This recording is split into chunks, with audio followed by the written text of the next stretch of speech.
सगळ्यांना नमस्कार. कलर्स चॅनलवर जे मराठी बिग बॉस येते खूप अभिमानाची आणि आमचे अमरावतीकरांसाठी खूप स्वाभिमानाची गोष्ट आहे की आमचे अमरावतीचा एक मुलगा रोशन भजनकर जे आज कंटेस्टंट म्हणून आपले चॅनलमध्ये बिग बॉस मराठीमध्ये आलेला आहे.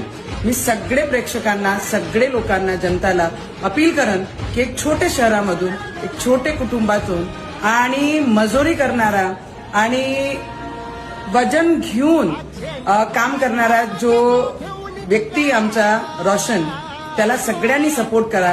कारण एखादा व्यक्ती छोटे कुटुंबातून, नॉर्मल परिवारातून जर एवढे मोठे प्लॅटफॉर्मवर गेला तर आपल्या सगळ्यांच्या आशीर्वादाची त्याला गरज आहे. तर सगळे महाराष्ट्राचे सगळे लोकांना मी मनापासून विनंती करते की रोशन भजनकरला सगळ्यांनी सपोर्ट करावं, भरभरून आशीर्वादच्या रूपी वोटिंग करावं आणि त्याला बिग बॉस मराठीचं